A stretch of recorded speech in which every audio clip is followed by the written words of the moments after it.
ফজিলত নিয়ে কথা বলবো।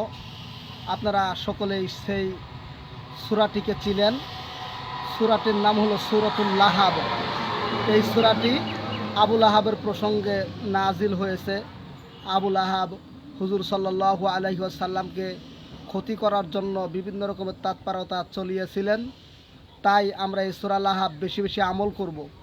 সম্মানিত উপস্থিতি, আমরা অনেকেই যারা জুলুমের শিকার, জুলুমে আমরা শিকার হই, মানুষ আমাদের প্রতি জুলুম করে, এই জুলুম প্রতিহত করার জন্য আমি এই সূরাটির বিশেষ একটি ফজিলত সম্পর্কে আপনাদেরকে জানিয়ে দিতে চাই। আপনারা প্রতিদিন সকালবেলা অথবা সন্ধ্যায় আপনারা এক মুষ্টি বালু হাতে নেবেন, নিয়া সূরাতুল লাহাব শেষ পর্যন্ত আপনারা সুন্দরভাবে পড়িয়া বালুতে 3 বার পরে দম করবেন।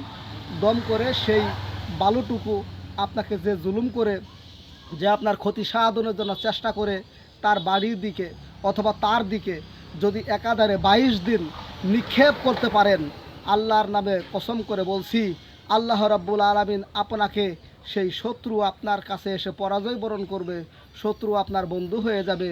কারণ এটা কোরআনের গুণ, কোরআনের মুজেজা। যেই কোরআন আল্লাহ তাআলার হাবিবের প্রতি নাজিল হয়েছে, এই কোরআনের সূরাতুল লাহাব শত্রুকে ধ্বংস করার জন্য এই সূরাটি বিশাল ফজিলতের কাজ করে, এই সূরাটি বিশাল বরকত রয়েছে। এই জন্য শত্রু দমন করার জন্য আমরা এক মুষ্টি বালু হাতে নিয়ে আমরা একাধারে 22 দিন প্রত্যেক সকাল সন্ধ্যায় 3 বার করে বালুতে এই সূরাটি পড়ে দম করে ফু দিয়া যদি শত্রুর বাড়ির নিকট ছেড়ে দেই, ইনশাল্লাহ শত্রু বন্ধু হয়ে যাবে। আপনারা সূরাটি তো অবশ্যই জানেন। সূরাটি হলো তাব্বাত ইয়াদা আবি লাহাবি ওয়া তাব্বা। এর আগে বিসমিল্লাহির রহমানির রহিম পাঠ করবেন। আমি বিসমিল্লাহ সহ পড়ে নিচ্ছি। বিসমিল্লাহির রহমানির রহিম।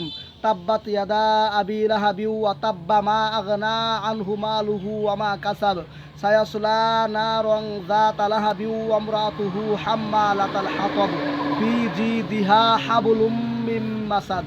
সম্মানিত উপস্থিতি, এই সূরাটি আপনারা পাঠ করে যদি শত্রুর নিকট সেই বালুটুকু নিক্ষেপ করেন, আপনার শত্রু আপনার কাছে এসে পরাজয় বরণ করবে, শত্রু আপনার বন্ধু হয়ে যাবে। যারা আমার এই লাইভটি দেখছেন অথবা দেখতেছেন, তাদেরকে দ্রুত এই ভিডিওটি শেয়ার করে দেওয়ার জন্য বিনীতভাবে অনুরোধ করছি। সকলে আমার জন্য দোয়া করবেন। সকলে ভালো থাকবেন, সুস্থ থাকবেন। দেখা হবে পরবর্তী ভিডিওর ভিতরে। আল্লাহ হাফেজ। আসসালামু আলাইকুম ওয়া রাহমাতুল্লাহি ওয়া বারাকাতুহু।